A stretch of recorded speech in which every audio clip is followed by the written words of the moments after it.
Another type of component are cards that are made of sunboard. So they are very durable, very resistant, they're very hard to damage. These, as you can see, one side of these is printed.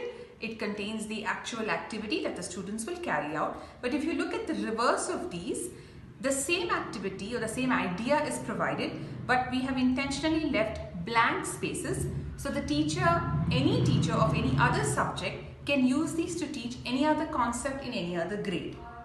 Sunboards, like this is called the Seahorse Organizer.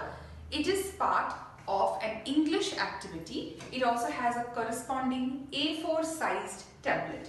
Now, the teacher can use the A4 template to carry out the activity in the class as a small group or as a large group.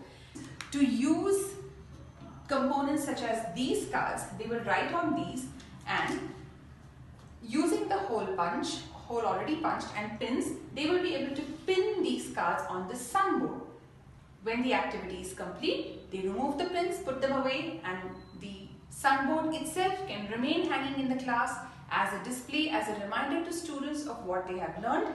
This can be easily wiped with a wet cloth. Use it in multiple ways and activities. This is another example of a sunboard template in the StarTeacher ToolBox.